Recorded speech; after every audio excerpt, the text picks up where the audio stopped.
Hello everyone, and welcome back to another showcase on Dark Souls 3. So, time for another scythe. The last scythe, actually. There's only 3 of them, I think.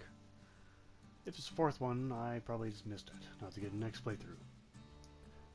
But, in terms of strength, we saw the Monolith Knight, which went to A, or was it S, in dexterity, being extremely powerful. So will that overshadow this current scythe? Good question. Well, the other one left is the Great Corvian Scythe. I'm not sure what makes it so great, because, you know, the other one had A or S in dexterity, this one does not. But hey, I can think it's great. So the description reads, Great Scythe from the Forlorn Souls guided by the heretical storytellers. Well, that's weird. The mistress of the painted world said to wield this great scythe herself. The great scythe inflicts profuse bleeding, such that the blood splatters on the wielder. Gross.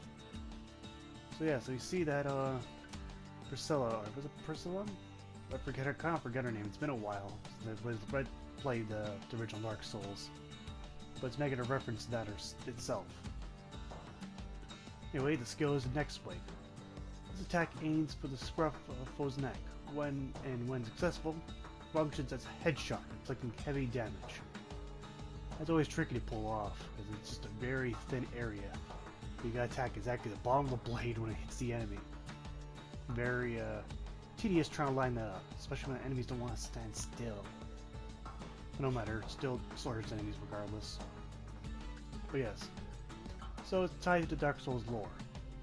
To be honest, I kind of forget what the scythe looks like. I'll probably put a picture somewhere here. But yes, if it is 1-to-1, then it'd be pretty darn good. But otherwise, it's a weapon. It's a very ugly looking scythe. no cuts, butts about it. It's ugly looking, clearly. For the stats, we're going to physical is slightly below average, but the bonus damage is plenty, which is good. Moving on from that, the SHAREfactory gets some bleeding damage, as the weapon stated. At 36 bleed damage. For the achievement bonus, we got a D and a C. DC. So, probably one of those is going to be either B soon, maybe. Or maybe the strength will be C. The achievement requirement, you need actually quite a bit of strength and dexterity. 16 strength and 18 dexterity, so ample amount of both. Finally, we've got the next swipe. Costs only 13 FP to cast, which is, or use, but it's not too much. And the weight is a bit hefty at 9.0 in terms of weight.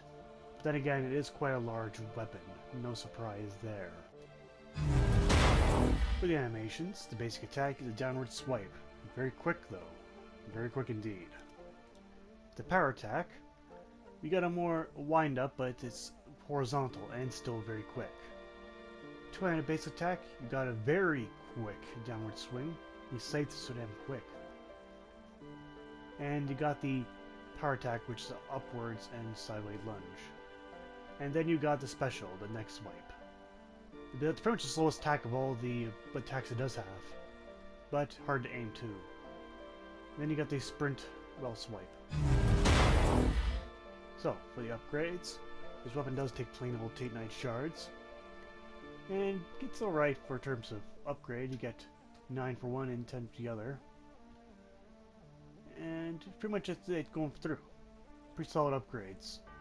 Not good, not bad. And I was right about the achievement bonus. That C what did go to B. Wasn't too sure about that, but yep.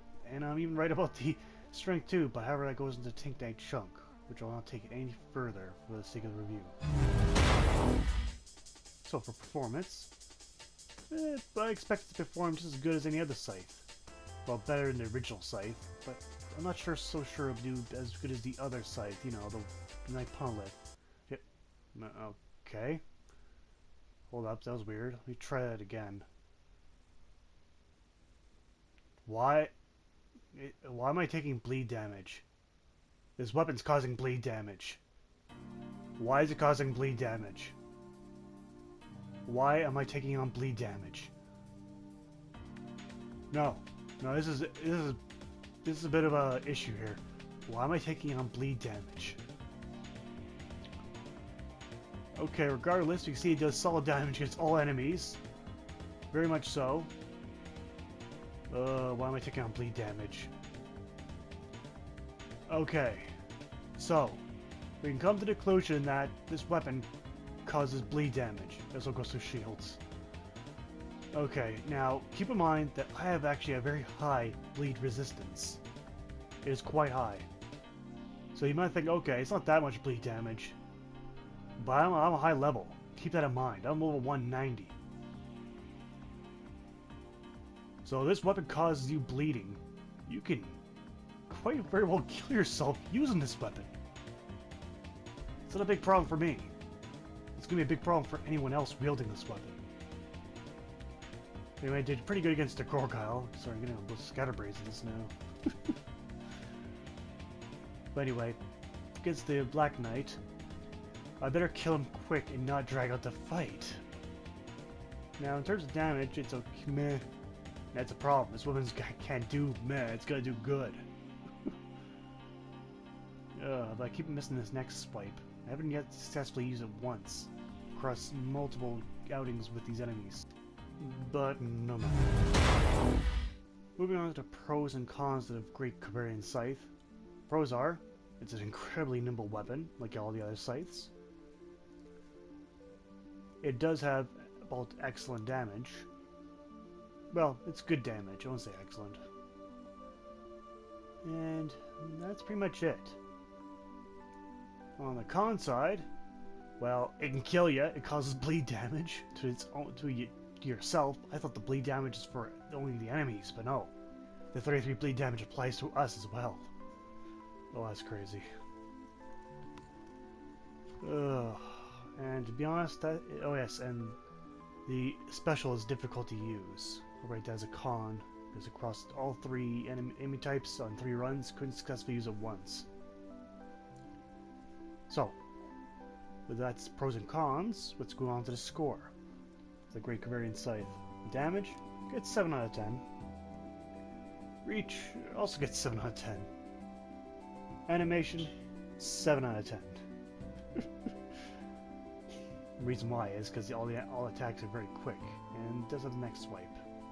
That's why it gets 7 for animation. Bonus, 7 out of 10. Yeah, a lot of 7s here. Did good in all categories. The bonus damage was pretty good. Butt miss, however, is 2 out of 10.